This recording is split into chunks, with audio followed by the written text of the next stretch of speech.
عليكم ورحمة الله. الحمد لله وحده والصلاة والسلام على من لا نبي بعده. أعوذ بالله من الشيطان الرجيم. فصل لربك. উপস্থিত বৈঠকের দিনই মুসলিম ভাই, প্রশংসা আল্লাহর জন্য, শান্তি অবতীর্ণ হোক আল্লাহর রাসূলের উপর সাল্লাল্লাহু আলাইহি ওয়াসাল্লাম। আজকের দিনে বৈঠকে আমার বক্তব্যের বিষয় সালাত, নামাজ। সালাত সম্পর্কে এক গুরুত্বপূর্ণ তথ্যবহল সংক্ষিপ্ত বিবরণের চেষ্টা করব ইনশাআল্লাহ। উল্লিখিত বিষয়ের উপরে আলোচনা করতে গিয়ে প্রথম সংক্ষিপ্ত আলোচনা হবে সালাত আদায় করতেই হবে। তারপরের সংক্ষিপ্ত আলোচনা হবে যারা সালাত আদায় করে না তারা কেমন। তারপরের সংক্ষিপ্ত বিবরণ হবে যারা সালাত আদায় করে কিন্তু রাসূলের পদ্ধতিতে করে না তারা কেমন। তারপরের সংক্ষিপ্ত বিবরণ হবে কিভাবে সালাত আদায় করতে হবে। উল্লিখিত বিষয়ের উপরে বক্তব্য রাখার পূর্বে সংক্ষিপ্ত আলোচনা হবে আপনারা কারা, আপনাদের একটু পরিচয়, এবং যারা এই বক্তৃতার মাঠে বক্তব্য পেশ করেন তারা কারা। আপনাদের পরিচয়ে মহান আল্লাহ বলেন ওয়াকালু সামি'না ওয়া আতা'না। শ্রোতা হচ্ছে ওরাই যারা শোনে ও মানে। শুনে মানতে হয়, এটা নীতি। এই জন্যই হক কথা শুনতে হয়। আল্লাহ তাআলা আপনাদের ব্যাপারে বলেন ফাসআলু আহলা যিকরি ইন কুনতুম লা তা'লামুন বিল বায়িনাতি ওয়াজ জুবুর। হে দুনিয়ার অজানা মানুষ, তোমরা জানা মানুষের নিকটে জানো প্রমাণ সহকারে। আপনাদের এখানে আল্লাহ তাআলা দুইটি খুব গুরুত্বপূর্ণ কথা বলেছেন। তার একটি কথা হচ্ছে যাকে দাওয়াত দিয়েছেন তাকে জানা হতে হবে। প্রয়োজনে 5 জন 7 জনকে জিজ্ঞাসা করতে হবে অমুক ব্যক্তিকে আমরা বক্তব্য শোনার জন্য দাওয়াত দিতে চাচ্ছি, তিনি জানা কিনা। কেননা আল্লাহ তাআলা আপনাদেরকে বলছেন যে জানা মানুষের নিকটে জানতে হবে। দ্বিতীয় যেটা আল্লাহ আপনাদের বলেছেন সেটা হচ্ছে প্রমাণ সহকারে জানতে হবে। প্রমাণ ছাড়া ধর্মের কোনো কথা শোনাও যাবে না, মানাও যাবে না। বড় হুজুর বললেও হবে না, পীর সাহেব বললেও হবে না, বুজুর্গানে দিন বললেও হবে না। কিসের বুজুর্গানে দিন? স্বয়ং ওমর রাদিয়াল্লাহু তাআলা আনহু যদি কোনো কথা বলেন, কথার পিছনে যদি কোনো প্রমাণ না থাকে তাহলে তা গ্রহণীয় হবে না। কিসের বুজুর্গানে দিন? স্বয়ং ওমর রাদিয়াল্লাহু তাআলা আনহু যদি কোনো কথা বলেন, কথার পিছনে যদি কোনো প্রমাণ না থাকে তাহলে তা গ্রহণীয় হবে না। ওমর মানে বিরাট মানুষ, ওমর মানে খুব বড় মানুষ, ওমর এত বড় মানুষ, ওমর এত বড় মানুষ, ওমর এত বড় মানুষ। আল্লাহর নবী বলছেন যে ওমর আনতা তাসলুক ফি তারিকিন লা ইয়াসলুকু শাইতান ফি তারিকিকা। ওমর তুমি যে রাস্তা দিয়ে হাঁটো ওই রাস্তা দিয়ে শয়তান হাঁটে না। বুখারী শরীফের হাদিস। আল্লাহর নবী বলছেন ওমর তুমি যে রাস্তা দিয়ে হাঁটো ওই রাস্তা দিয়ে শয়তান হাঁটে না। বুখারী শরীফের হাদিস। এত বড় মানুষ যদি ধর্মের কোনো কথা বলে আর যদি প্রমাণ না থাকে তাহলে তা গ্রহণীয় হবে না। আপনাদের সাথে সংক্ষিপ্ত কথা শেষ করলাম। বিনীত অনুরোধ, পিছনে যারা দাঁড়িয়ে আছেন গল্প করছেন তারা একটু দয়া করে গল্প বন্ধ করুন। যে যেখানে আছেন দয়া করে আপোষে কথা বলা বন্ধ করুন। আমি আপনাদের জীবনের জন্য অত্যন্ত গুরুত্বপূর্ণ তথ্যবহল সংক্ষিপ্ত বিবরণের চেষ্টা করছি ইনশাআল্লাহ। আমি ব্যক্তিগত কোনো কথা বা মানুষের কোনো কথা বলার চেষ্টা করব না ইনশাআল্লাহ। এবার সংক্ষিপ্ত আমাদের কথা, যারা এদেশের মাঠে বক্তব্য রাখছেন তাদের ব্যাপারে আল্লাহ রাসূল বললেন বাল্লিগু আন্নি ওয়ালা আয়া। আমার একটি কথা জানা থাকলেও বলে দাও। আমার দিকে খুব খেয়াল করে থাকতে হবে। এটা হলো প্রথম বাক্য। তিনি বললেন যে আমার একটি কথা জানা থাকলে তা বলে দাও। তারপরে তিনি বললেন যে হাদ্দেসু আন বানি ইসরাইল ওয়ালা হারাজ, বানি ইসরাইলের কাহিনী বলো, কোনো দোষ নেই। এ হলো দ্বিতীয় বাক্য। এবার তৃতীয় বাক্য বলছেন আল্লাহর নবী, আগের দুটাকে ঠেকিয়ে দিবেন। খুব মনে রাখতে হবে, বক্তব্যের সব অংশ ভুলে গেলে অন্তত দয়া করে এই অংশ না ভুলার চেষ্টা করবেন। আবার বলছি, তিনি বললেন আমার একটি কথা জানা থাকলেও বলে দাও। তিনি বলেছেন আমার। ঘটনা এখনো স্পষ্ট হয়নি কি বলতে যাচ্ছে।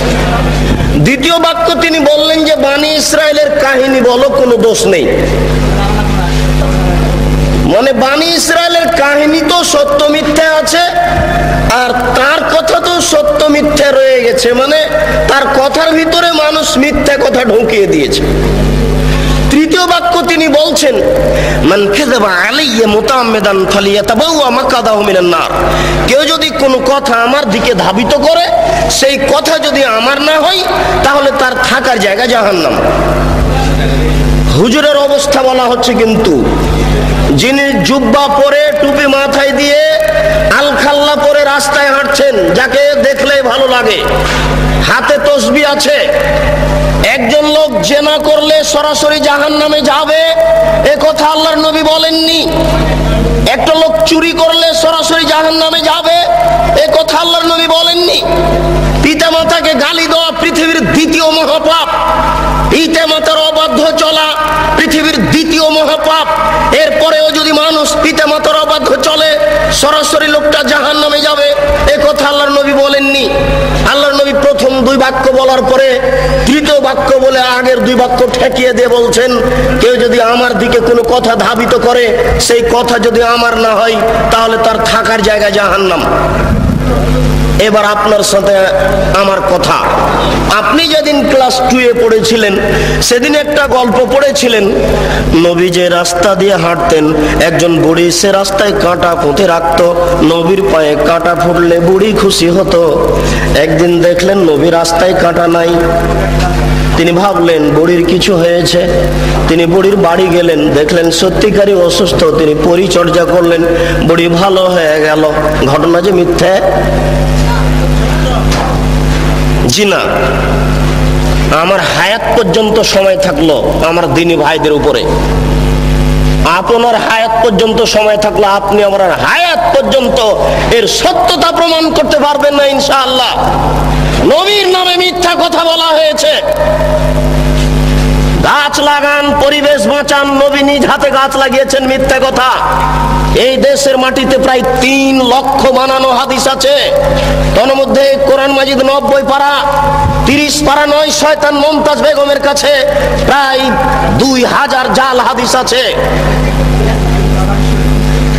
ধর্মকে বিকৃত করার জন্য লক্ষ লক্ষ হাদিস মানুষ তৈরি করেছে। আমাদের বাড়িতে 10,000-এর সিরিয়াল আছে। যে কোনো সময় দেশবাসী চাইলে আমরা 10,000-এর জাল জয়ীফ হাদিস পেশ করার জন্য প্রস্তুত রয়েছে ইনশাআল্লাহ। এই দেশের মাটিতে লক্ষ লক্ষ মিথ্যা তাফসীর রয়েছে। নবী ঈদের মাঠে গেলেন, একটি ছেলে কাঁদছে। নবী বললেন তুমি কাঁদো কেন? আমি এতিম ছেলে। নবী বললেন আমিও এতিম ছিলাম, আমি এতিমের অসুবিধা বুঝি। এই বলে তিনি কোলে নিয়ে আয়েশা রাদিয়াল্লাহু তাআলা আনহার কোলে তুলে দিলেন। আয়েশা তাকে কোলে নিয়ে আদর করলেন, নতুন পোশাক পরালেন। ছেলে খুশি হয়ে গেল। বাস্তবতার সাথে হাদিসের কথার অমিল আছে। রাসূল সাল্লাল্লাহু আলাইহি সাল্লামের বাড়িতে ভিক্ষুক ভিক্ষা পায়নি, বহু ভিক্ষুক ফিরে গেছে, তার বাড়িতে ভিক্ষা দেওয়ার কোনো ব্যবস্থা নেই।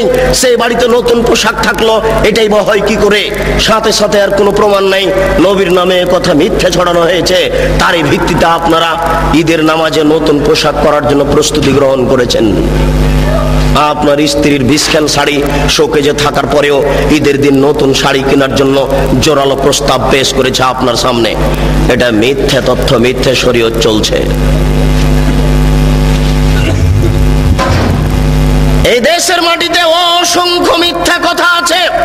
আপনি যেদিন ম্যাট্রিক পরীক্ষা দিয়েছিলেন 40টা হাদিস মুখস্থ করেছিলেন, তার একটি হাদিস হচ্ছে হুব্বুল ওয়াতান মিনাল ঈমান, দেশকে ভালোবাসা ঈমানের অঙ্গ। এটা হাদিস নয়।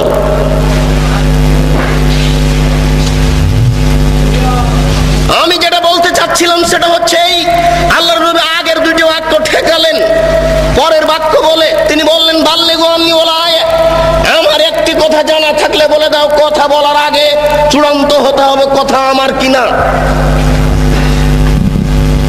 তারপরে তিনি বললেন বনী ইসরাইলের কাহিনী বলো, কোনো দোষ নেই।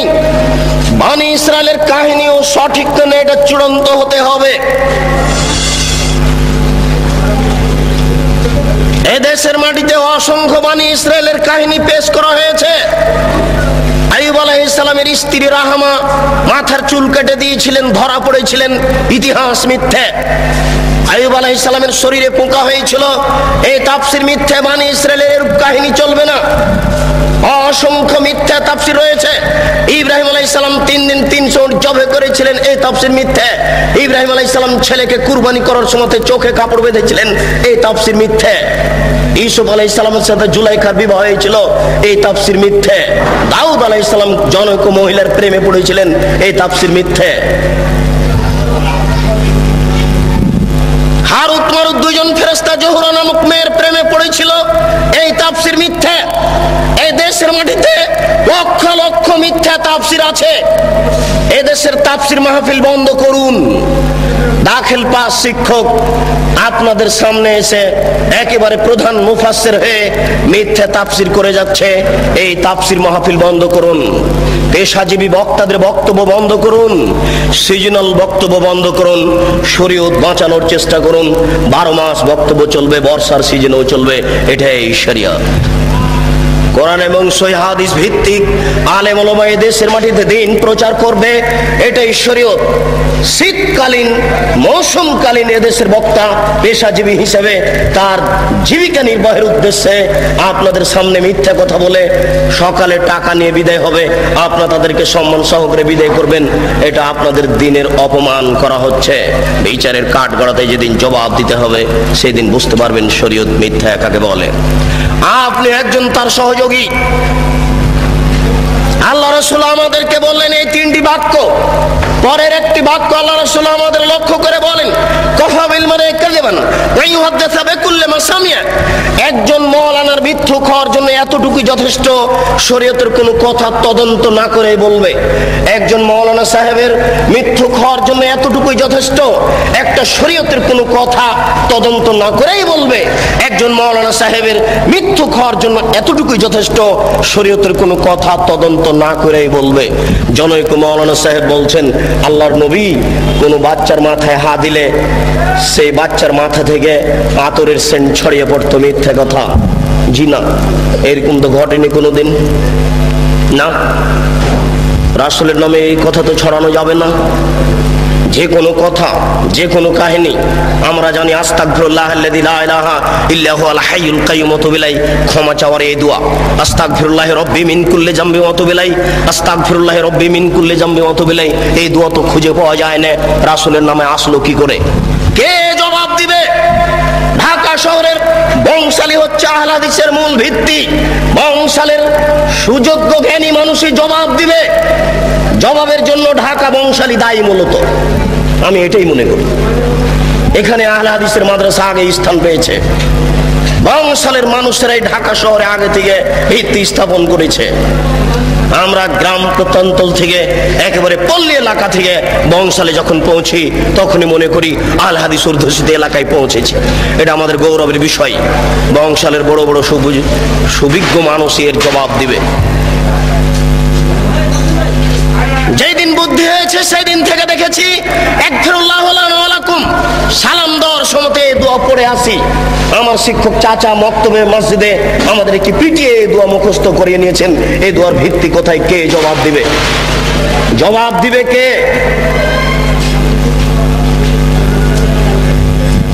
জবাব দেওয়ার জন্য কে প্রস্তুত রয়েছে? আমি সংক্ষিপ্ত আকারে বলে যাচ্ছি। এদেশের এক শ্রেণীর আলেম ধর্ম বিকৃত করছে। আপনারা এটা বিশ্বাস রাখেন, তাহলে আপনারা হক পাওয়ার চেষ্টা করবেন। মাছ দিয়ে ভাত খায় মানুষ, কাঁটা ফেলে খায়। বুদ্ধি আছে, কাঁটা সহ খায় না। অতএব শরীয়ত যেটুকু জানতে চাইবে, যেটুকু জানতে হবে, সেটুকু প্রমাণ সহকারে জানতে হবে। আমরা শুনেছি আমাদের মা চাচারা গ্রামে বলতেন যে, এই শোনো, তোমরা মহিষের কুরবানি দিও না, মহিষের গায়ে লোম কম। গরুর কুরবানি দাও, গরুর গায়ে লোম বেশি। কেন? প্রত্যেক লোম সমান এক নেকি হবে। মিথ্যা কথা, নবীর নামে মিথ্যা কথা ছড়ানো হয়েছে, জাল হাদিস। এ জবাব দিবে কিয়ামতের মাঠে। নেকির পাল্লাই এই কুরবানির গরু, নাড়ি ভুঁড়ি সবকিছু ওই নেকির পাল্লাই চাপিয়ে দেওয়া হবে। এই হাদিস আমাদেরকে শোনানো হয়েছে। এই হাদিস মিথ্যা। এর জবাব কে দিবে? গরু দিয়ে, উট দিয়ে আকিকে চলে না। এই হাদিস মিথ্যে, এটা জাল হাদিস। রাসূলের উপরে এটা বানিয়ে ছড়ানো হয়েছে। এর জবাব কে দিবে? বাচ্চার কানের পাশে আজান দিতে হবে, কথা সত্য। ডান কানে আজান দিতে হবে, বাম কানে একামত দিতে হবে। এ হাদিস মিথ্যে। রাসূল এ কথা বলেননি। এই হাদিসের জবাব কে দিবে? মায়ের দিকে সোনজরে তাকালে কবুল হজের সমান নেকি হয়। এ হাদিস মিথ্যে। মায়ের পায়ের নিচে জান্নাত, এ হাদিস সত্য। মায়ের পায়ের নিচে জান্নাত, এ হাদিস ঠিক। মায়ের পায়ের নিচে জান্নাত, এ হাদিস ঠিক। বাপ মায়ের নিকটে, বাপ মায়ের দিকে সোনজরে দেখলে কবুল হজের সমান নেকি হবে। এ হাদিস রাসূলের উপরে মিথ্যা আরোপ করা হয়েছে। এই জবাব কে দিবে? এই জন্য মনে রাখবেন, রাসূল সাল্লাল্লাহু আলাইহি ওয়াসাল্লাম একদা যাচ্ছিলেন মেরাজে জিবরাইল আলাইহিস সালামের সাথে। তিনি দেখলেন কতগুলি লোকের জিহ্বাকে আগুনের কেঁচি দিয়ে কেটে দেওয়া হচ্ছে। কতগুলি লোকের জিহ্বাকে আগুনের কেঁচি দিয়ে কেটে দেওয়া হচ্ছে।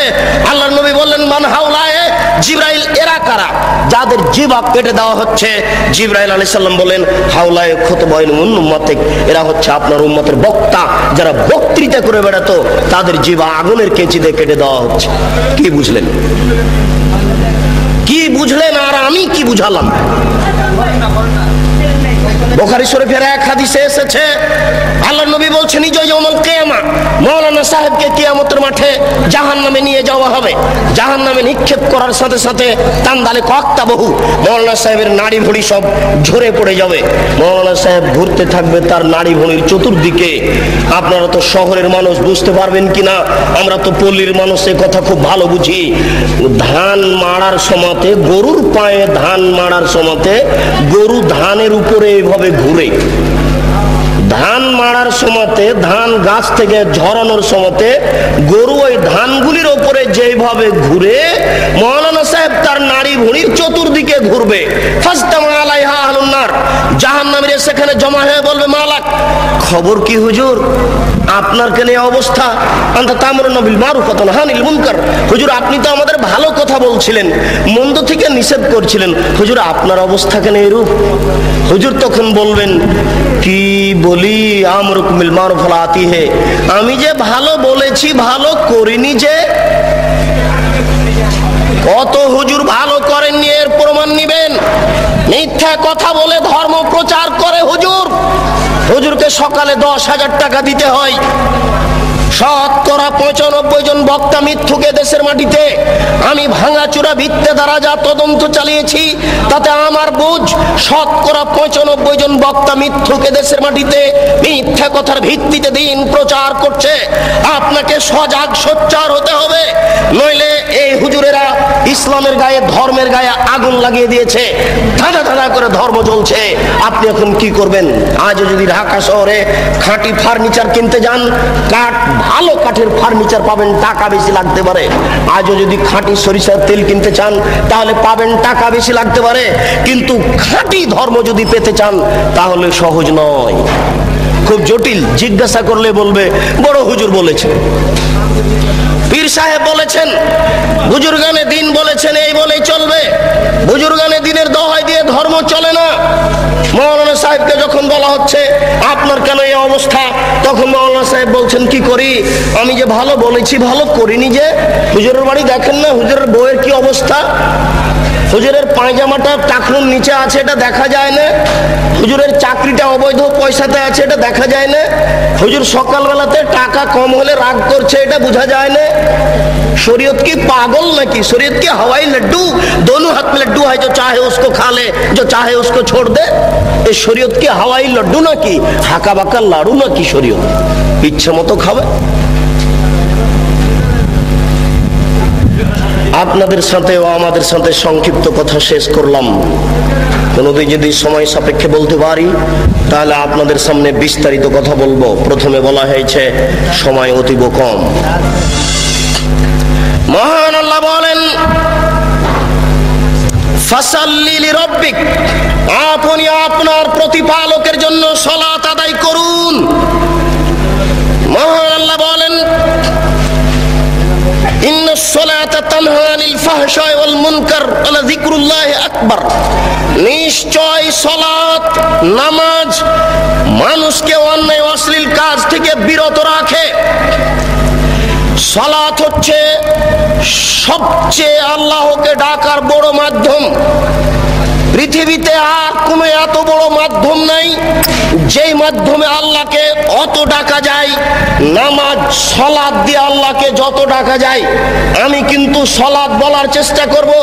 যারা আপনারা শিক্ষিত মানুষ তারা জানেন যে নামের পরিবর্তন হয় না, নাম সব ভাষাতে নামই থাকে। কোরআন বাংলাতেও কোরআন, কোরআন ইংরেজিতেও কোরআন, কোরআন আরবিতেও কোরআন। সালাত নামটি কোরআনে আল্লাহ দিয়েছেন, সালাত নামটি হাদিসে আল্লাহর নবী দিয়েছেন। সালাত পরিবর্তন হয়ে নামাজ হলো কেন? কে এর জবাব দিবে? সালাত মানে প্রার্থনা করা, আর নামাজ মানে হচ্ছে উপাসনা করা। সিয়াম মানে হচ্ছে বিরত থাকা, আর রোজা মানে হচ্ছে উপবাস থাকা। সিয়াম নামটা নবী দিয়েছেন, সিয়াম নামটা আল্লাহ দিয়েছেন। সিয়াম হচ্ছে নাউন, কেন পরিবর্তন হলো এর জবাব কে দিবে? হিন্দু উপবাস থাকে, রোজা সবাই থাকতে পারে, সিয়াম সবাই থাকতে পারে না। সূর্য ওঠার পূর্ব থেকে ফজরের আজান থেকে নিয়ে সূর্য ডুবা পর্যন্ত খাওয়া পান করা যাবতীয় অপছন্দ কথা ও কর্ম থেকে বিরত থাকার নাম হচ্ছে সিয়াম। মাথায় কাপড় না দিয়ে একটা মহিলা রোজা থাকতে পারে, সিয়াম থাকতে পারে না। যাবতীয় অপছন্দ কথা ও কর্ম থেকে বিরত থাকার নাম হচ্ছে সিয়াম। একজন মহিলা ছোট ব্লাউজ পরে রোজা থাকতে পারে, সিয়াম থাকতে পারে না। একজন ব্যবসায়ী মিথ্যা কথা বলে ব্যবসা করে রোজা থাকতে পারে, সিয়াম থাকতে পারে না। সিয়াম মানে হচ্ছে বিরত থাকা, আর রোজা মানে হচ্ছে উপবাস থাকা।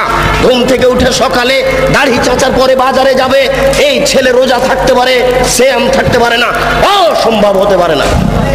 শরীয়ত এরকম নয়। শরীয়ত কারো ব্যক্তিগত ইচ্ছে চলে না, সে তার নিজের গতিতে চলে।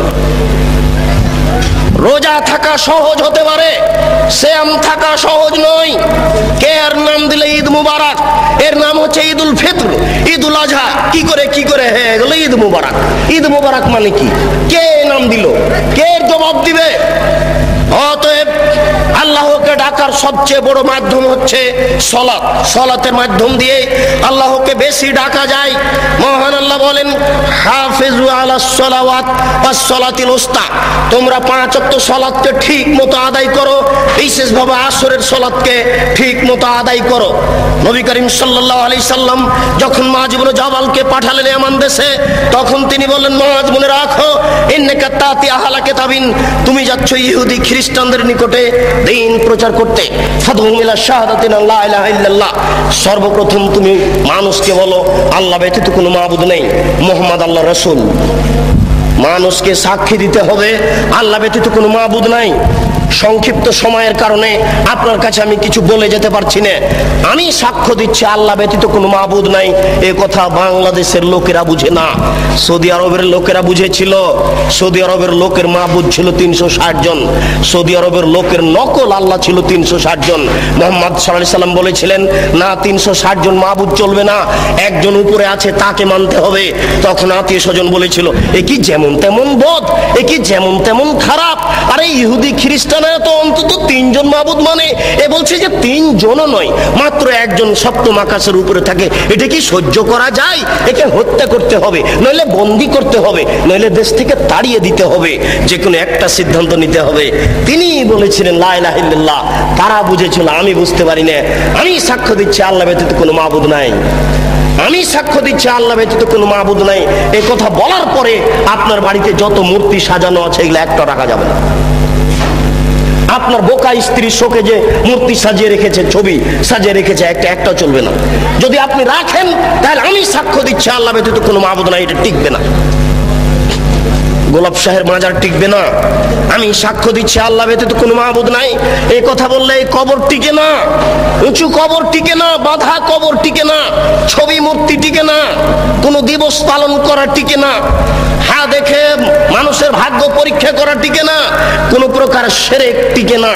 আমি সাক্ষ্য দিচ্ছি মুহাম্মদ সাল্লাল্লাহু আলাইহি ওয়াসাল্লাম তার রাসূল, এই কথা বললে নিজ ইচ্ছায় কোনো ধর্ম চলে না। আপনি দান করলেন, মাওলানা সাহেব বললেন নারায়ে তাকবীর, মারহাবা, আল্লাহু আকবার, জি না, অসম্ভব চলবে না। এটা হুজুরের সুন্নাত। আর রাসূলের সুন্নাত হচ্ছে কেউ যদি হুজুরের হাতে দান করে তাহলে হুজুরকে বলতে হবে আল্লাহুম্মা সাল্লি আলাইহি আল্লাহুম্মা বারিক আলাইহি। এটা রাসূলের দেওয়া সুন্নাত। মুফাসসির সাহেব বলেন লা ইলাহা ইল্লাল্লাহ। মুফাসসির সাহেবের কি স্টাইল! বলতে বলতে মুফাসসির সাহেব একবার বলছেন, কি তার ঢং! লা ইলাহা ইল্লাল্লাহ মুহাম্মাদুর রাসূলুল্লাহ, মুহাম্মদ রাসূলুল্লাহ তো জিকিরের সাথে লাগিয়ে দিচ্ছেন। মুফাসসির সাহেবের এটা জানা নাই যে জিকির হচ্ছে লা ইলাহা ইল্লাল্লাহ। আল্লাহ রাসূল বলেছেন আফজালু যিকরি লা ইলাহা ইল্লাল্লাহ ওয়া আফজালু দুআ আলহামদুলিল্লাহ। সবচেয়ে উত্তম জিকির হচ্ছে লা ইলাহা ইল্লাল্লাহ। এই পর্যন্ত শেষ। না, আমি বুঝাতে পারছি না, আমি মনে হয় আপনাদের বুঝাতে পারছি না। আমি স্পষ্ট নই, আমি কিন্তু চাঁপাই নবাবগঞ্জের মানুষ।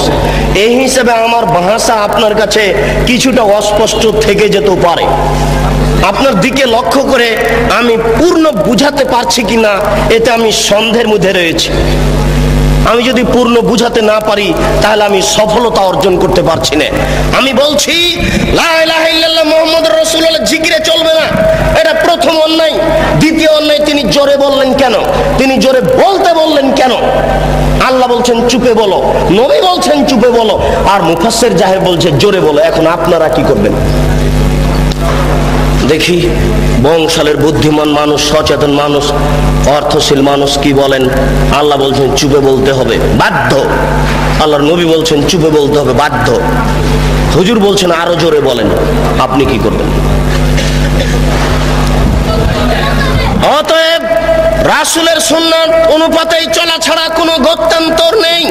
নবী করিম সাল্লাল্লাহু আলাইহি সাল্লাম বললেন, মুআজ শোনো, তারা যদি এটা মেনে নেয় তাহলে তুমি বলো ইন্নাল্লাহ কাদ ফারাজা আলাইহিম খামসা সালাওয়াতিন ফিল ইয়াউমি ওয়াল লাইলা। 24 ঘন্টায় আল্লাহ তাআলা 5 ওয়াক্ত সালাত নামাজ ফরজ করেছেন। 5 ওয়াক্ত সালাত আদায় করতে হবে। সংক্ষিপ্ত বিবরণে বুঝলাম আল্লাহ তাআলা সালাত ফরজ করেছেন, নবী সালাত ফরজ করেছেন, সালাত আদায় করতেই হবে। ওযু করে নামাজ পড়তে হয়, পানি পাওয়া যায় না, বিনা ওযুতেই সালাত আদায় করতে হবে। পানিও নাই, মাটিও নাই, বিনা ওযুতে বিনা তায়াম্মুমে সালাত আদায় করতে হবে। পরিষ্কার কাপড় পরে সালাত আদায় করতে হয়। পরিষ্কার কাপড় নেই, যেই কাপড়ে পেশাব পায়খানা লেগে আছে, যেই প্যান্টে পেশাব লেগে আছে, আর কোনো পরিষ্কার কাপড় নেই, এই পেশাবওয়ালা কাপড়েই সালাত আদায় করতে হবে। পরিষ্কারও নেই, অপরিষ্কারও নেই, কোনো কাপড়ই নেই। ইরাকের কারাগারে ওই শয়তানেরা উলঙ্গ করে রেখেছে ওই মুসলমান ভাইকে, ও এখন এই উলঙ্গ অবস্থাতেই সালাত আদায় করবে। এটাই রাসূলের আদেশ। একজন মহিলা ও পুরুষ পরিষ্কার কাপড় পরে সালাত আদায় করবে। পরিষ্কার নেই, অপরিষ্কার কাপড় পরে সালাত আদায় করবে। পরিষ্কারও নেই, অপরিষ্কারও নেই, কোনো কাপড়ই নেই, উলঙ্গ নগ্ন অবস্থায় সালাত আদায় করবে, করতেই হবে। পশ্চিম দিকে মুখ করে সালাত আদায় করতে হয়। পশ্চিম বোঝা যায় না, বিনা পশ্চিমে সালাত আদায় করতে হবে।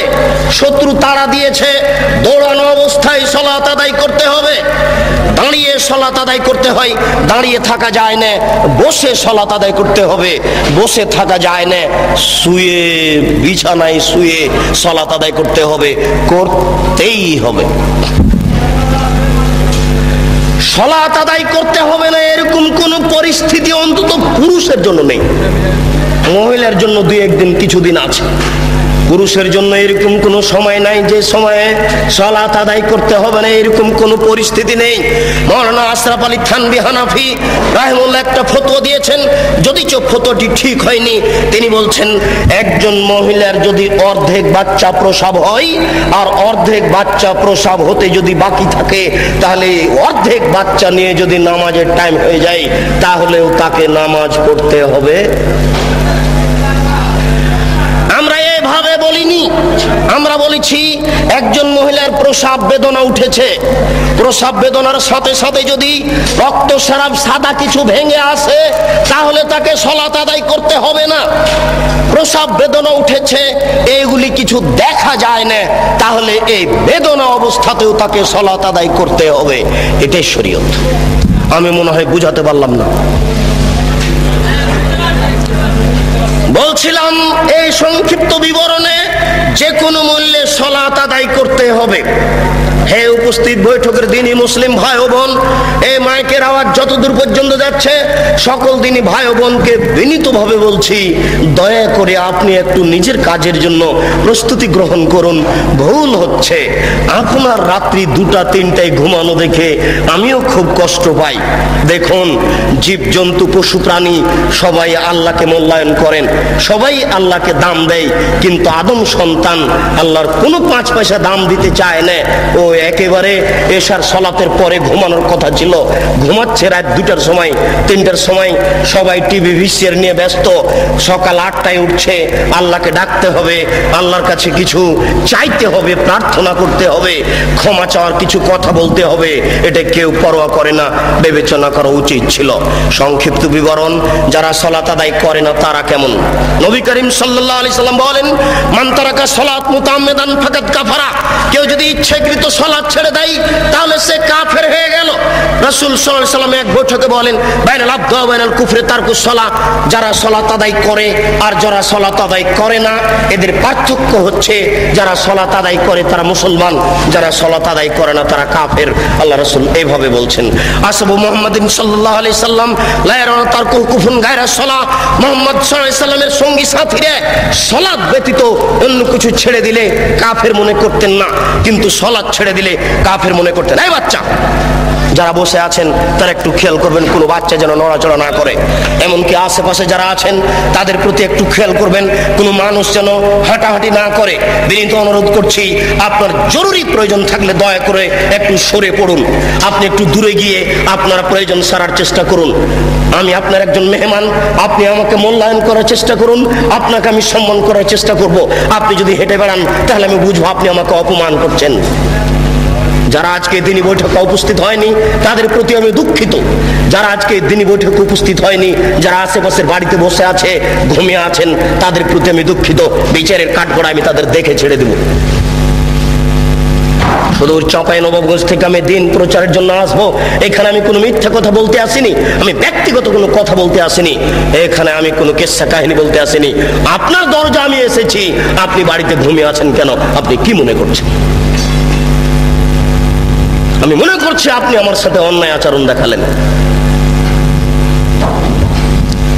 বলছিলাম, হে আমার দিনী ভাই, রাসূল সাল্লাল্লাহু আলাইহি সাল্লাম বলেন, উমিরতু আন উকাতিলান নাস হাত্তা ইয়াকুলু লা ইলাহা ইল্লাল্লাহ ওয়া ইউকিমুস সালাহ ওয়া ইউতুজ যাকাত।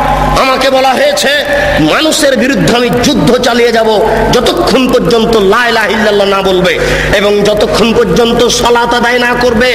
যারা সালাত আদায় করে না তাদের বিরুদ্ধে আমি যুদ্ধ চালিয়ে যাব, মারবো না হয় মরবো।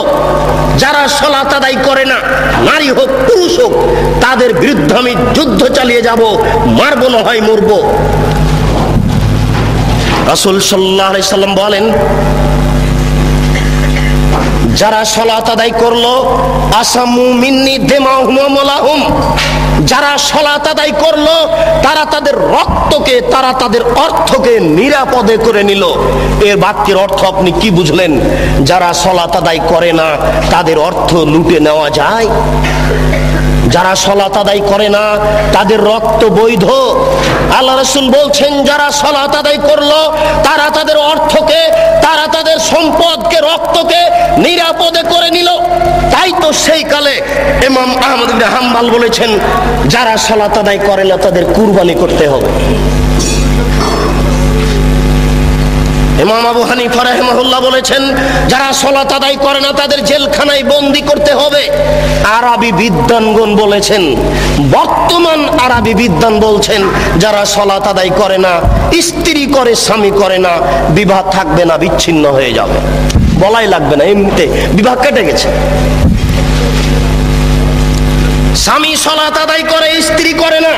বর্তমান আরবি বিদ্বানেরা এসব হাদিস পেশ করে বলছেন যে একজন সালাত আদায় করে একজন করে না, এতে বিবাহ থাকবে না, বিবাহ বিচ্ছিন্ন হয়ে যাবে, বিবাহ কেটে যাবে, তালাক দেওয়া লাগবে না, কাজীর কাছে যাওয়া লাগবে না, এমনিতেই শেষ।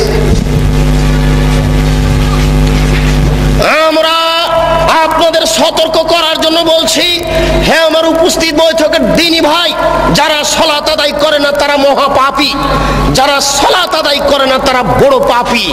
সালাত আদায় করেননি অতীতে, আপনি আজ থেকে তওবা করে ক্ষমা চেয়ে আল্লাহর দরবারে বলুন, প্রতিপালক তোমার সাথে জড়িত পাপ সহজেই ক্ষমা হয়, অতএব তোমার দরবারে অনুতপ্ত সহকারে ক্ষমা চেয়ে বলছি আর কোনোদিন সালাত আদায় সালাত ছাড়বো না।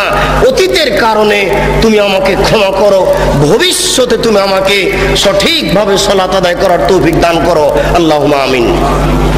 সালাত যেহেতু আল্লাহর সাথে সম্পৃক্ত পাপ, সহজেই ক্ষমা হবে বলে আশা করা যায়। গীবাত আল্লাহর সাথে জড়িত পাপ নয়, মানুষের সাথে জড়িত পাপ। বড় ছেলেকে এই বাড়িতে লিখে দেওয়া হয়েছে আর ছেলে মেয়েকে লিখে দেওয়া হয়নি, এটা হচ্ছে মানুষের সাথে জড়িত পাপ। এইগুলো তওবা করে ক্ষমা হয় না।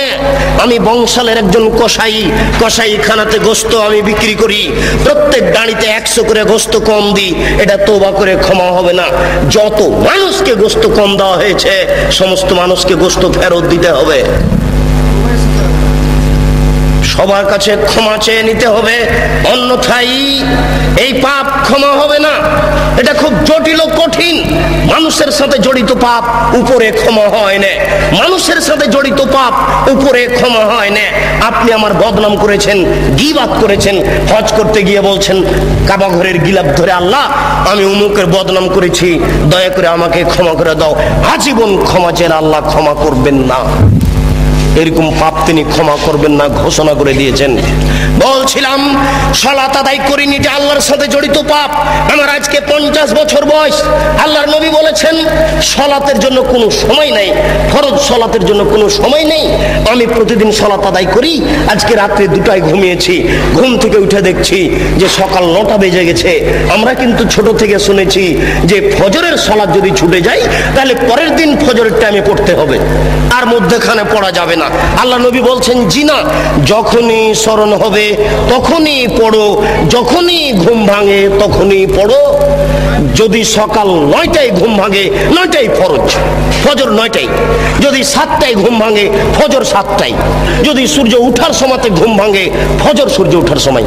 আমি মনে হয় বুঝাতে পারছি না। ফরজ সালাতের কোনো সময় নেই। যখনই আপনি বুঝতে পেরেছেন যে আমার সালাত ছুটে গেছে, এটা তখনই আপনি পড়ুন, যখন সময় পেয়েছেন। যার জন্য আল্লাহ রাসূল বলছেন মুরু আওলাদাকুম বিসসালাত ওয়া হুম আবনাউ সাবঈ সিনিনা, তোমরা তোমাদের ছেলে মেয়েকে সালাত আদায় করতে বলো যখন তার বয়স 7 বছর। ওয়াজরিবুহুম আলাইহা ওয়া হুম আবনাউ 10 সিনিনা, পিটিয়ে সালাত আদায় করাও যখন তার বয়স 10 বছর। 10 মাস 10 দিন পেটে রাখতে পারলেই মা হওয়া যায় না। 2 বছর দুধ পান করালেই মা হওয়া যায় না। 5 বছর তেল কাজল দিয়ে মানুষ করলেই মা হওয়া যায় না। 14 বছর 20 বছর 25 বছর যাবত ছেলে মেয়ের পিছনে লক্ষ লক্ষ টাকা খরচ করলেই বাপ হওয়া যায় না। বাপের কাজ, মায়ের কাজ। 7 বছর বয়সেই ছেলেকে সালাত আদায়ের জন্য বলতে হবে, শিরক সম্পর্কে অবগত করতে হবে। বাড়িতে ঢুকলে সালাম দিয়ে বাড়িতে ঢুকতে হবে। কলিং বেলে যদি সালাম থাকে, কলিং বেলে আঙ্গুল দেওয়ার সময়তে বলতে হবে আসসালামু আলাইকুম। ছেলে মোবাইল বাড়িতে 8-10টা রিং হচ্ছে, টিপেই ছেলে বলছে হ্যালো। জি না, ও তো কুকুরকে ডাকা বুদ্ধি। হ্যালো কেন? আসসালামু আলাইকুম। এবার আপনার সাথে আমার একটু কথা, আপনি বলেন যে হ্যালোতে 1% হাফ কল্যাণ আছে, আর আমি বলছি যে আসসালামু আলাইকুমে 100% কল্যাণ আছে। আর আপনি বলেন যে 100-র 1-এর অর্ধেক আছে, হ্যালোতে অর্ধেক আছে। বলেন দেখি কল্যাণ। আমি বলছি যে আসসালামু আলাইকুমে 100% কল্যাণ আছে, আর আপনি এখন বলেন যে 100-র 1-এর অর্ধেক আছে হ্যালোতে। তা আপনি এটা গ্রহণ করলেন কেন? আপনার ছেলে করে কেন? আপনার মেয়ে করে কেন? আপনি পিতা কিসের? বুঝাতে পারলাম না, দুঃখিত। আল্লাহ রাসূল বলছেন আর রাজুলু সাইয়্যিদ ওয়াল মারাতু সাইয়্যিদা। আপনি হচ্ছেন কর্তা, আপনি হচ্ছেন নেতা, আপনার স্ত্রী হচ্ছে কর্ত্রী, আপনার স্ত্রী হচ্ছে নেত্রী। বাড়িতে আপনার স্ত্রী হচ্ছে কর্ত্রী, আর আপনি হচ্ছেন কর্তা। নিজের কাজ করে যে তাকে বলে কর্মী, নিজের কাজ করে যে তাকে বলে কর্মী, অপরের কাজ দেখে যেই তাকে বলে কর্তা। আপনি সকালে উঠে ব্যবসায়ী মানুষ, 10টার সময়তে দোকান খুললেন, রাত 10টায় এসেছেন, এই যে আপনি দীর্ঘ সময় থাকলেন, এতে আপনি কর্মী। আপনি ঘুম থেকে উঠে ছেলেকে বলেছেন এই উঠো সালাত আদায় করো, আপনি কর্তা। না, বুঝাতে পারছি না আমি। আপনার স্ত্রী ঘুম থেকে উঠে থালা প্লেট পরিষ্কার করছে, এতে আপনার স্ত্রী কর্ত্রী। আপনার স্ত্রী ঘুমানোর সময়তে বলবে বৌমাকে, বেটিকে, এই শোনো, ডান কাতে শো, দোয়া পড়ে শো। ঘুমে যদি দেখো খারাপ স্বপ্ন, তাহলে কাত সাইড পরিবর্তন করো, ডান কাতে থাকলে বাম কাতে হও, চিত হয়ে থাকলে ডান বামে হও, বাম দিকে হালকা থুথু নিক্ষেপ করো। ঘুম থেকে উঠে যদি দেখো কুকুর চিৎকার করছে, নাউজুবিল্লাহ বলো। গাধা চিৎকার করছে, নাউজুবিল্লাহ বলো। যদি দেখো মোরগ ডাকছে, তাহলে বলো আল্লাহুম্মা ইন্নী আসআলুকা মিন ফাজলিক। আপনার স্ত্রী মা হিসেবে দায়িত্ব পালন করে না। আপনার স্ত্রী ভাতের পাতিল থেকে ভাত বের করতে জানে না। মনে করবেন আব্দুর রাজ্জাক সাহেব কষ্ট দিলেন, আমার স্ত্রী 50 বছর থেকে সংসার করে আসছে। জি না, আমি বলছি ঠিক। ভাতের পাতিলের মাঝামাঝিতে চামচ ডুবালে বরকত কমে যাবে, এক পাশে চামচ ডুবালে বরকত বেশি হবে। আপনার স্ত্রীকে জিজ্ঞাসা করে দেখুন কি করে। গামলাতে ভাত উঠিয়েছেন, চামচ যদি গামলার মাঝামাঝি ডুবিয়ে ভাত উঠান, তাহলে গামলার বরকত কমে যাবে। যদি এক পাশে ডুবান, তাহলে বরকত বেশি হয়ে যাবে। পাতিল ঢাকতে হবে। আপনার স্ত্রী বিসমিল্লাহ বলে জানালা বন্ধ করে না, বিসমিল্লাহ বলে তার বাচ্চাকে দুধ খাওয়ায় না। আপনার স্ত্রী বিসমিল্লাহ না বলে বাচ্চাকে যতদিন দুধ খাইয়েছে, ততদিন শয়তান দুধ খেয়েছে। বুঝাতে পারলাম না? আপনার স্ত্রী বিসমিল্লাহ ছাড়া আপনার বাচ্চাকে যতদিন দুধ খাইয়েছে, ততদিন এই দুধ শয়তানও খেয়েছে, নিশ্চিত খেয়েছে, অবধারিত খেয়েছে। নবী বলেছেন খেয়েছে, অতএব খেয়েছে। নবী বলেছেন যেই খাদ্যের উপরে বিসমিল্লাহ বলা হয় না, সেই খাদ্য শয়তান খায়। অতএব আপনার স্ত্রী বাচ্চাকে দুধ খাওয়াতেও জানে না। দুঃখিত। আপনার পরিবার কিভাবে ঠিক হতে পারে? যার জন্য আপনার স্ত্রীকে কর্ত্রী হওয়ার জন্য বলছি, আর আপনাকে কর্তা হওয়ার জন্য বলছি, নইলে এই পরিবেশ রক্ষা করা যাবে না। বলছিলাম সালাত ছেড়ে দেওয়া মহাপাপ। সালাত ছাড়লে মানুষ বড় পাপী হয়ে যায়। আপনারা সালাত আদায়ের চেষ্টা করুন। পরের সংক্ষিপ্ত বিবরণ, যারা সালাত আদায় করে কিন্তু রাসূলের পদ্ধতিতে করে না, এরা কেমন? প্রত্যেকটা কথা হিসাব করতে হবে। যারা সালাত আদায় করে কিন্তু রাসূলের পদ্ধতিতে করে না, এরা কেমন? মহান আল্লাহ বলেন ফাওয়াইলুল লিল মুসাল্লিন আল্লাযীনা হুম আন সালাতিহিম সাহুন। যারা ঠিক মতো সালাত আদায় করে না, করে কিন্তু রাসূলের পদ্ধতিতে করে না, ওদের থাকার জায়গা জাহান্নাম। ওদের থাকার জায়গা ওয়াইল নামক জাহান্নাম। সালাত আদায় করে কিন্তু রাসূলের পদ্ধতিতে করে না। একদিন আল্লাহ রাসূল বললেন সবচেয়ে বদ চোর সালাত চোর, সবচেয়ে বদ চোর নামাজ চোর।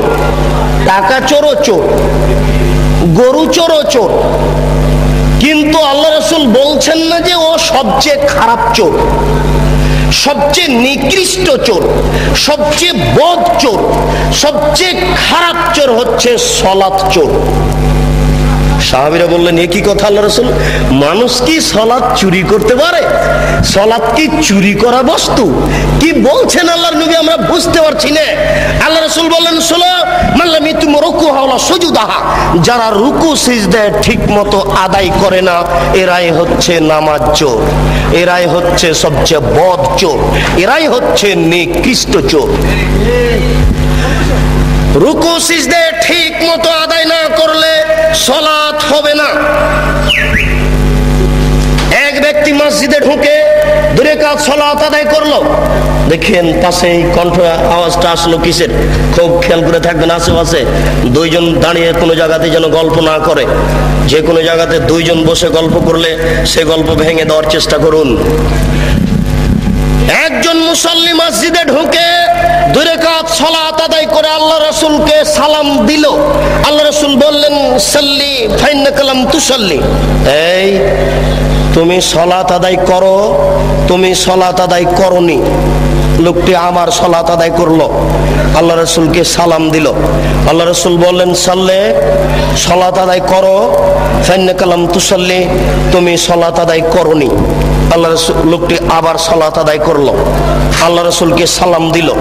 আল্লাহ রাসূল বললেন, সাল্লি, তুমি সালাত আদায় করো, ফাইন্নাকা লাম তুসাল্লি, তুমি সালাত আদায় করনি। তখন লোকটি বলছে, আল্লিমনি কাইফা উসাল্লি, আমি এর চেয়ে ভালো করে সালাত আদায় করতে পারবো না, কিভাবে সালাত আদায় করতে হবে তা বলে দেন। আমি আপনাকে বলছি, আল্লাহর নবী বললেন না যে তুমি তো সালাত আদায় করেছো কিন্তু খুব একটা ভালো হয়নি, এই জন্য ভালোভাবে করো, এইভাবে তিনি বললেন না। তিনি বলছেন যে তুমি সালাত আদায় করো, তুমি করনি, অথচ নগদ লোকটি 3 বার সালাত আদায় করেছে। না, আমি মনে হয় বুঝাতে পারলাম না। আল্লাহর নবী তাকে যদি বলতেন যে তুমি সালাত আদায় করেছো, খুব একটা ভালো হয়নি, তাহলে আমরা বুঝতাম যে কিছু নেকি পাবে, কিন্তু সরাসরি একবার না করে দিলেন, তুমি সালাত আদায় করোইনি। বোঝা যাচ্ছে সালাত আদায়ের পদ্ধতিতে ভুল হলে আল্লাহ নেকি দিবেন না, তা আল্লাহ রাসূল নাকচ করে দিয়েছেন। আলী রাদিয়াল্লাহু তাআলা আনহু বলেন, আল্লাহ রাসূল এক বৈঠকে বললেন, শোনো আলী, পূর্ব দিক থেকে কতগুলি লোক বের হবে, তারা এত বেশি সালাত আদায় করবে, তোমাদের সালাত তাদের কাছে কিছুই নয়। তুহকিরুনা সালাতাকুম মা সালাতিহিম, তোমরা তোমাদের সালাতকে তাদের সালাতের তুলনায় একেবারেই কম মনে করবে। সিয়ামাকুম মা সিয়ামিহিম, তারা এত রোজা রাখে, এত সিয়াম পালন করে, তোমাদের সিয়াম, তোমাদের রোজা তাদের কাছে কিছুই নয়, তারা খুব বেশি বেশি সিয়াম পালন করে। আমালাকুম মা আমালিহিম, তোমরা তোমাদের তাসবিহ তাহলিল জিকির আজকার তাদের কাছে কিছুই নয়, তারা এত তাসবিহ তাহলিল করে, তাসবিহ দানা হাতে করেই থাকে, তাসবিহ দানায় তাসবিহ গুনলে নবীকে অপমান করা হবে। আঙ্গুলে তাসবিহ গণনা করতে হবে, প্রমাণে 4টি সহিহ হাদিস আছে। তার একটি সহিহ হাদিস হচ্ছে ডান হাতে তাসবিহ গণনা করতে হবে, তার একটি সহিহ হাদিস হচ্ছে আঙ্গুল বিচারের কাঠ গড়াতে কথা বলবে, আঙ্গুল বিচারের কাঠ গড়াতে বলবে, আল্লাহ আমার মাধ্যমে লোকটি তাসবিহ পাঠ করেছে, দয়া করে তুমি একে ক্ষমা করে দাও। তাসবিহ দানায় তাসবিহ গণনা করা রাসূলের সুন্নাত নয়। আল্লাহ রাসূল বলছেন, তারা এত তাসবিহ তাহলিল জিকির আজকার করবে, তোমাদের জিকির তাদের কাছে কিছুই নয়, তোমাদের সালাত, তোমাদের নামাজ, তোমাদের রোজা, তোমাদের জিকির আজকার তাদের কাছে কিছুই নয়। শোনো আলী, ইন্নামা তাজুদুনা ফাকতুলহুম, তোমরা যদি তাদের পাও তাহলে তাদের কুরবানি করো। যারা তাদের হত্যা করতে পারবে তারাই সবচেয়ে বেশি নেকি পাবে, যারা তাদের হত্যা করতে পারবে তারাই সবচেয়ে বেশি নেকি পাবে।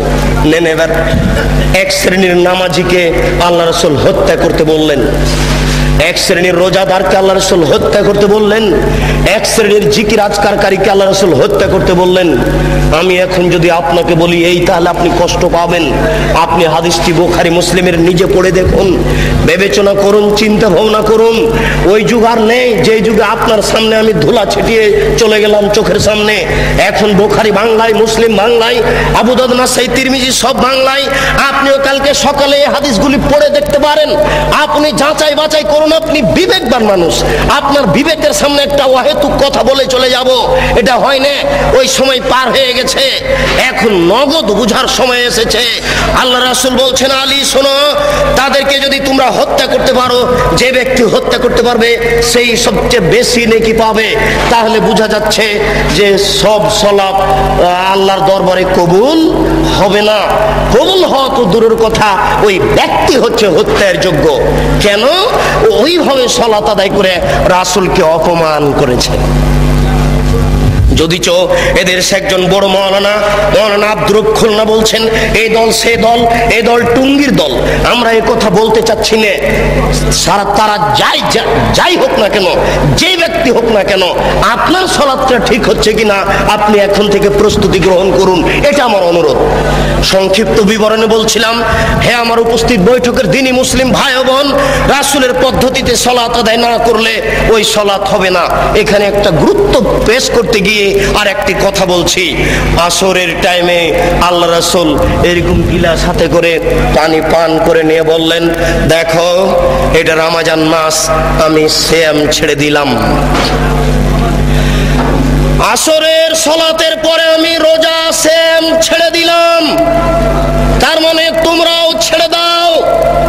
কিছুক্ষণ পরে রাসূলের কাছে সংবাদ পৌঁছিল, এখনো কিছু লোক সিয়াম আছে। তাদের দাবি যারা পারে না তারা ছেড়ে দিবে। আমরা তো পারি, আমাদের কি অসুবিধা, আমরা কেন ছাড়বো? আল্লাহ রাসূল বললেন, উলাইকা হুমুল ওসাত, উলাইকা হুমুল ওসাত, উলাইকা হুমুল ওসাত। যারা এখন রোজা আছে ওরা নাফরমান, যারা এখন রোজা আছে ওরা নাফরমান, যারা এখন রোজা আছে ওরা নাফরমান। কি বুঝলেন? হাদিস তো বুখারী মুসলিম। তার মানে রোজা আছে, সিয়াম আছে, কিন্তু রাসূলের পদ্ধতিতে হয়নি। মানে রাসূল বলেন এখন সিয়াম ছেড়ে দাও, এখন আর নেকির কাজ নেই, আমাকে মানতে হবে, এটা হলো নেকি, আমাকে মানতে হবে, এটা নেকি। বেশি ইবাদতের নাম নেকি নয়, আমার কথা মেনে চলতে হবে, এরই নাম নেকি। বুজুর্গানে দিনের দোহাই দিয়ে ধর্ম চলে না, রাসূল সাল্লাল্লাহু আলাইহি সাল্লামের কথা দিয়ে মাত্র ধর্ম চলে, অন্য মানুষের কথা দিয়ে চলে না। যেখানে যেটুকু পড়বেন, যেখানে যেটুকু করবেন, সেখানে সেটুকু প্রমাণ সহকারে করুন।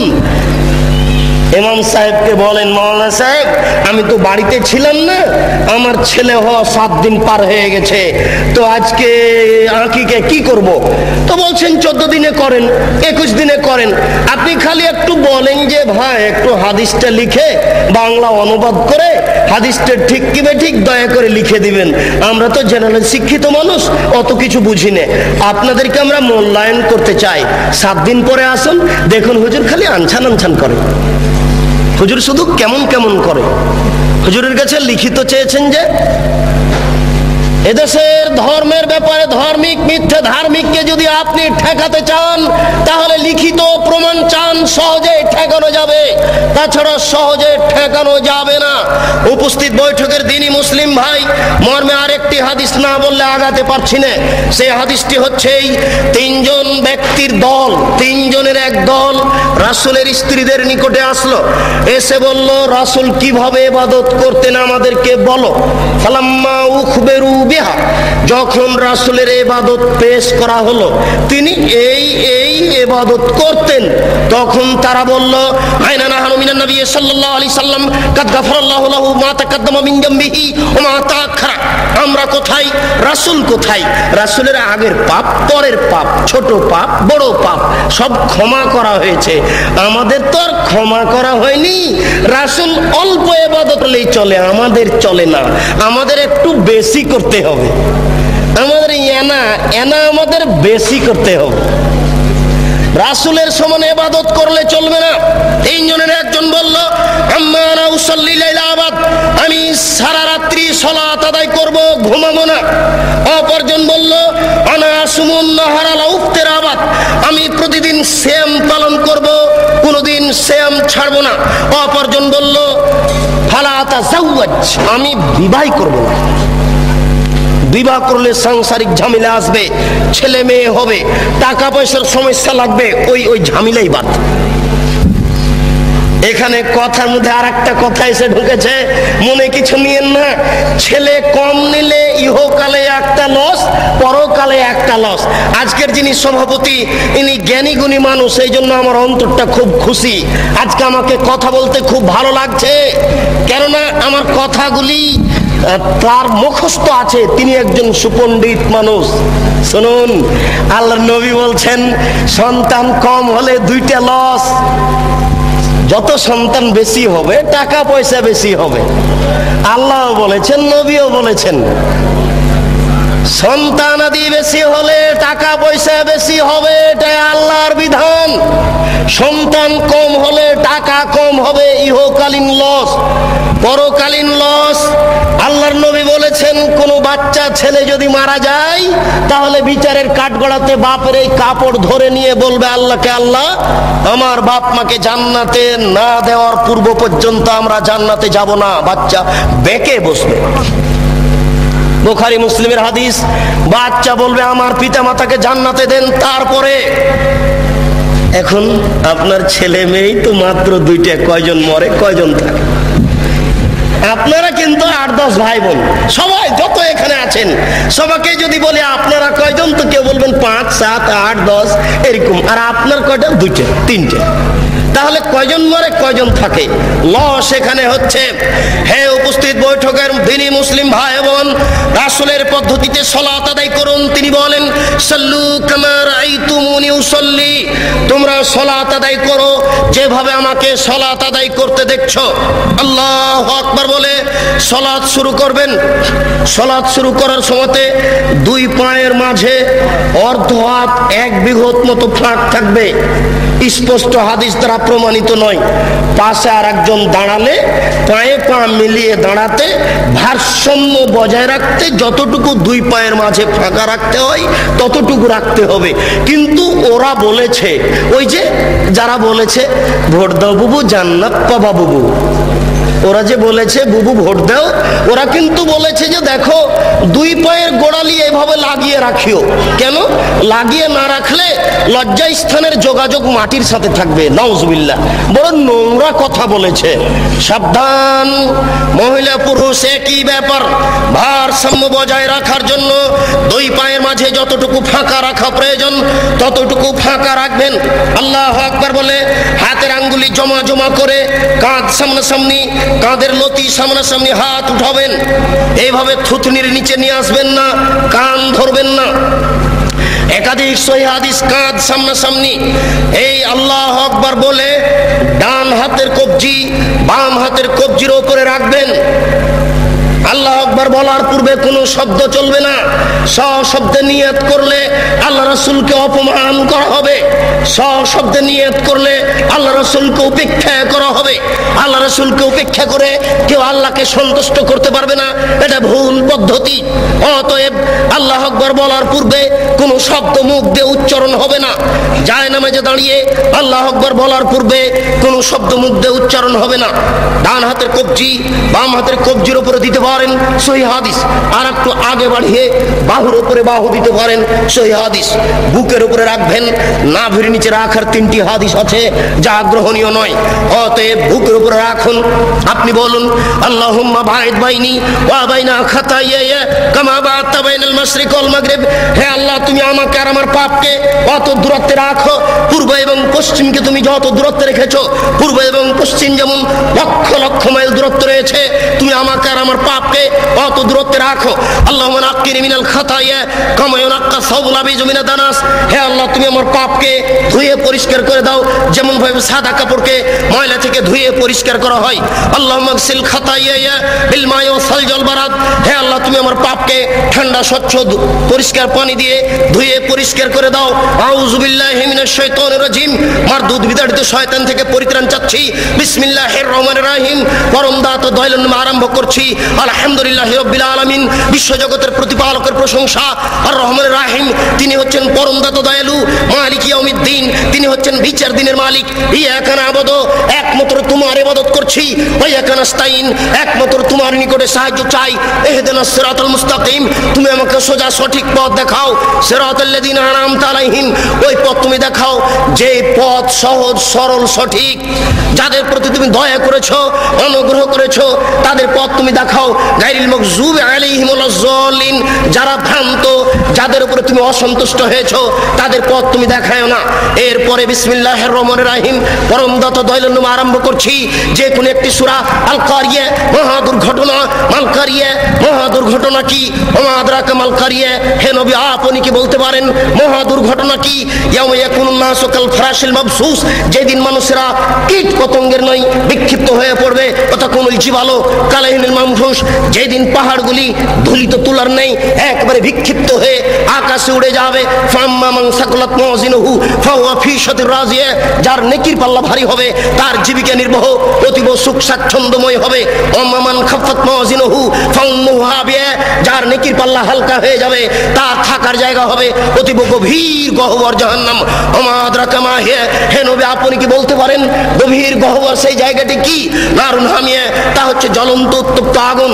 এই বলে আল্লাহু আকবার বলে হাত খুলে দিয়ে ওই পর্যন্ত উঠাবেন। হাতের আঙ্গুল জমা জমা থাকবে, আঙ্গুলের মাথা আকাশমুখী থাকবে, আঙ্গুলের তালু পশ্চিমমুখী থাকবে। এই বলে আপনি রুকুতে চলে যাবেন। হাত দুটি রডের মতো সোজা হয়ে থাকবে, আঙ্গুলগুলি খোলা খোলা থাকবে। কোমর থেকে সামনের ওজন হাতের উপরে থাকবে, হাত দুটি রডের মতো সোজা হয়ে থাকবে। আপনার এই কোমর থেকে এই সামনের অংশ একেবারে সোজা হয়ে থাকবে। এই পিঠের লম্বা হাড়, মাথা উঁচুও হবে না মাথা নিচুও হবে না। একাধিক সহিহ হাদিস আঙ্গুল খুলে খুলে রেখে আপনি বলবেন সুবহান রাব্বিয়াল আযীম। উঁচু আল্লাহর পবিত্রতা বর্ণনা করছি যতবার ইচ্ছে, 3 বারের হাদিস ঠিক নয়, 10 বারের হাদিস ঠিক নয়। নইলে আপনি বলতে পারেন সুবহানাকা আল্লাহুম্মা রাব্বানা ওয়া বিহামদিকা আল্লাহুম্মা ইগফিরলি, হে আল্লাহ তোমার প্রশংসা সহকারে পবিত্রতা বর্ণনা করছি, দয়া করে তুমি আমাকে ক্ষমা করে দাও, যতবার ইচ্ছে। এরপরে যত দোয়া আছে আপনি বলতে পারেন সামি আল্লাহু লিমান হামিদা রাব্বানা লাকাল হামদ হামদান কাসীরান তাইয়িবান মুবারাকান ফি। আল্লাহ ওই লোকের প্রশংসা শুনলো যে তার প্রশংসা করলো, খুব তার প্রশংসা, বরকতময় তার প্রশংসা।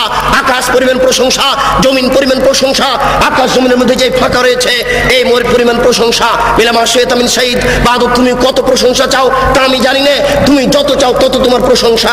এই বলে আপনি সিজদায় চলে যাবেন। উল্লেখ্য যে এতদিন পর্যন্ত যেভাবে সিজদা দিচ্ছিলেন আজকে তার থেকে একটু নাক কপাল আগে রাখবেন, 8-10 আঙ্গুল, যেন পিঠের লম্বা হাড় একেবারে সোজা হয়ে যায়। আপনি 2 কোণকে উঠিয়ে রাখবেন। ওই বোনেরা কিন্তু বলে গেছে আপনার স্ত্রীকে যে সিজদায় যখন যাবা তখন একবারে মাটিতে পড়ে যাবা, হাতি যেমন পড়ে যায় আঁটো শটো হয়ে সিজদা করবা। এই সিজদায় সলাত হবে না।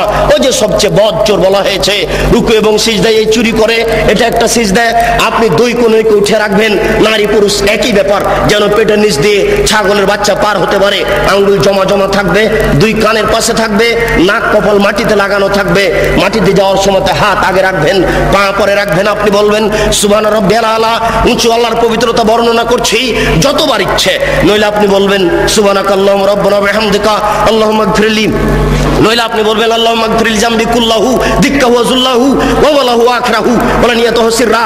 হে আল্লাহ তুমি আগের পাপ, পরের পাপ, ছোট পাপ, বড় পাপ, প্রকাশ্য পাপ, অপ্রকাশ্য পাপ, জীবনে যত পাপ করেছি সমস্ত পাপ তুমি ক্ষমা করে দাও। সিজদা থেকে উঠে আপনি বলবেন আল্লাহুম্মা ইগফিরলি ওয়ারহামনি ওয়াহদিনি ওয়াফিনি ওয়ারযুকনি। হে আল্লাহ তুমি আমাকে ক্ষমা করো, আমাকে রুজি দাও, আমার প্রতি দয়া করো, আমাকে সঠিক পথ দেখাও। আর আপনি দোয়া আছে পড়তে পারেন। আবার সিজদা যাবেন, আবার সিজদা থেকে উঠে আর 1 রাকাত পড়বেন। এই হলো 2 রাকাত। যদি আপনার আত্মাহিয়াতুর বৈঠক হয় তাহলে বাম হাতের আঙ্গুলগুলি জমা জমা হয়ে হাঁটুর উপরে থাকবে, আর ডান হাত ওইরকমই থাকবে। তবে ডান হাতের অবস্থা হচ্ছে এই 2টি আঙ্গুল জমা করে নেবেন, 3টি আঙ্গুলের নখের উপরে বৃদ্ধাঙ্গুলের পেট রেখে এইভাবে গোলাকার করে ধীর গতিতে আঙ্গুল নড়াতে থাকবেন। একবার আঙ্গুল উঠাতে হবে, এর প্রমাণে পৃথিবীতে কোনো ভুয়া হাদিসও নেই। কি কিভাবে চলে আসলো তা জবাব দিতে পারবো না, জবাব আপনাদের দিতে হবে। ঠিক ওই দোয়ার মতো একবার আঙ্গুল উঠাতে হবে, এর প্রমাণে দুনিয়াতে কোনো জালজয়ী ভুয়া হাদিস নেই। অবিরাম ধীর গতিতে আঙ্গুল লড়াতে হবে। সালামের বৈঠক হয় যদি, তাহলে বাম পাকে ডান দিক দিয়ে বের করে দিবেন, নিতম্ব মাটির উপরে রেখে দিবেন, এটাই শরীয়ত। এরপরে আপনি বলবেন আত্তাহিয়াতু লিল্লাহি ওয়াস সালাওয়াতু ওয়াত তাইয়্যিবাতু, সমস্ত ইবাদত আল্লাহর জন্য। আসসালামু আলাইকা আইয়ুহান নবিয়্যু, হে নবী আপনার উপরে শান্তি অবতীর্ণ হোক। আসসালামু আলাইনা ওয়া আলা ইবাদিল্লাহিস সালিহিন, শান্তি আমাদের প্রতি হোক, ভালো বড় মানুষের প্রতি হোক। আশহাদু আল্লা ইলাহা ইল্লাল্লাহ, আমি সাক্ষ্য দিচ্ছি আল্লাহ ব্যতীত কোনো মাবুদ নাই। ওয়া আশহাদু আন্না মুহাম্মাদান আবদুহু রাসূলুহু, আমি সাক্ষ্য দিচ্ছি মুহাম্মদ সাল্লাল্লাহু আলাইহি ওয়াসাল্লাম তার রাসূল, তার দাস। আল্লাহুম্মা সাল্লি আলা মুহাম্মাদি ওয়া আলা আলি মুহাম্মাদ কামা সাল্লাইতা আলা ইব্রাহিম ওয়া আলা আলি ইব্রাহিম ইন্নাকা হামিদুম মাজিদ। হে আল্লাহ, তুমি মুহাম্মদ সাল্লাল্লাহু আলাইহি ওয়াসাল্লাম ও তার বংশধরের প্রতি শান্তি অবতীর্ণ করো, যেমন ভাবে ইব্রাহিম আলাইহিস সালাম ও তার বংশধরের প্রতি শান্তি অবতীর্ণ করেছো। তুমি প্রশংসনীয়, তুমি জ্ঞানী। আল্লাহুম্মা বারিক আলা মুহাম্মাদি ওয়া আলা আলি মুহাম্মাদ কামা বারাকতা আলা ইব্রাহিম ওয়া আলা আলি ইব্রাহিম ইন্নাকা হামিদুম মাজিদ। হে আল্লাহ, তুমি মুহাম্মদ সাল্লাল্লাহু আলাইহি ওয়াসাল্লাম ও তার বংশধরের প্রতি বরকত নাজিল করো, যেমন ভাবে ইব্রাহিম আলাইহিস সালাম ও তার বংশধরের প্রতি বরকত নাজিল করেছো। তুমি প্রশংসনীয়, তুমি জ্ঞানী। আল্লাহুম্মা ইন্নী যালামতু নাফসি যুলমান কাসীরা, হে আল্লাহ জীবনে খুব পাপ করেছি, ভাগ ফেলি, দয়া করে আমাকে ক্ষমা করে দাও। মাগফিরাতাম মিন ইনদিক, ক্ষমা একমাত্র তোমার পক্ষ থেকে হয়ে থাকে। ওয়ারহামনি ইন্নাকা আনতাল গাফুর রাহিম, তুমি যে দয়াশীল, তুমি যে ক্ষমাশীল, তুমি দয়া না করলে, তুমি ক্ষমা না করলে আমাকে কে ক্ষমা করবে? আল্লাহ নাউযু বিকা মিন আযাবি জাহান্নাম, আমি তোমার নিকটে জাহান্নামের শাস্তি থেকে বাঁচতে চাচ্ছি। ওয়া নাউযু বিকা মিন আযাবিল কবর, তোমার নিকটে কবরের শাস্তি থেকে বাঁচতে চাচ্ছি। ওয়া নাউযু বিকা মিন ফিতনাতি মাসিহিদ দাজ্জাল, আমি দাজ্জালের ফিতনা থেকে তোমার নিকটে বাঁচতে চাচ্ছি। আল্লাহ নাউযু বিকা মিন মাসাবাল মাগরাম, কর্জ বড় পাপ থেকে তোমার নিকটে বাঁচতে চাচ্ছি। আসসালামু আলাইকুম রাহমাতুল্লাহ, আসসালামু আলাইকুম রাহমাতুল্লাহ। এই সংক্ষিপ্ত সালাত আপনি সালামের পূর্বে আরো কিছু বলতে পারেন। সময় সংকীর্ণ বলেই আমি শেষ করতে যাচ্ছি। শেষে একটু লাস্টটা রেখেছেন, অনেক দোয়া আগে হয়েছে, এরপর আপনি বলছেন আল্লাহুম্মা গফির লাহু, আল্লাহ তুমি দয়া করে একে ক্ষমা করে দাও। আরহামহু, তুমি এর প্রতি রহমত নাযিল করো। ওয়াফিহি, তুমি একে মাফ করো। ওয়াফি আনহু, তুমি এর প্রতি নিরাপত্তা অবতীর্ণ করো।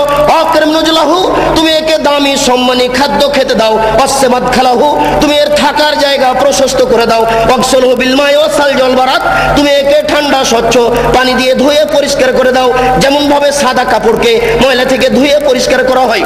আবদলহু দারান খায়রান মিন দারিহি, দুনিয়াতে যে বাড়ি ছিল তার চেয়ে সুন্দর বাড়ি দাও। আহলান খায়রান মিন আহলিহি, দুনিয়াতে যে পরিবার ছিল তার চেয়ে সুন্দর পরিবার দাও। ওয়া জাওজান খায়রান মিন জাওজিহি, দুনিয়াতে যে স্ত্রী ছিল তার চেয়ে সুন্দর স্ত্রী দাও।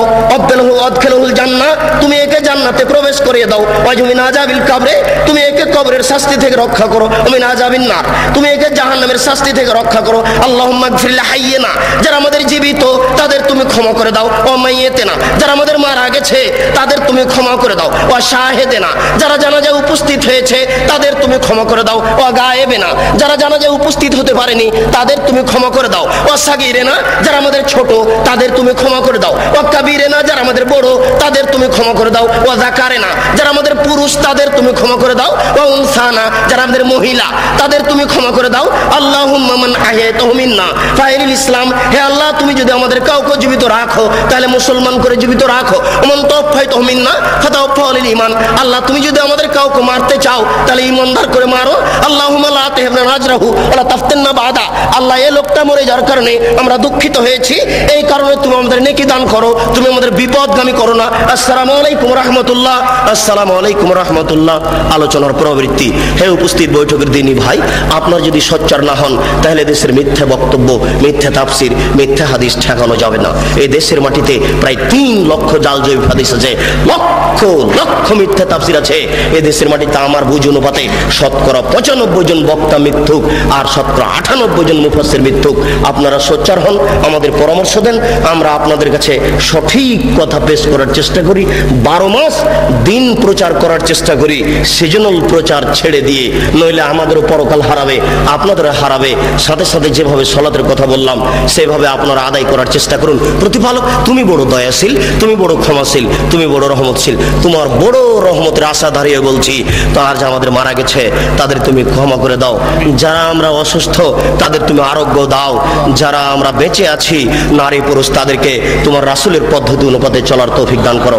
এ দাবি, এ দাওয়া, এই দোয়া তোমার দরবারে রেখে আজকের সংক্ষিপ্ত আলোচনা এখানে শেষ করলাম। সুবহানাকা আল্লাহুম্মা ওয়া বিহামদিকা আশহাদু আল্লা ইলাহা ইল্লা আনতা আস্তাগফিরুকা ওয়া আতুবু ইলাইক। আসসালামু আলাইকুম ওয়া রাহমাতুল্লাহ।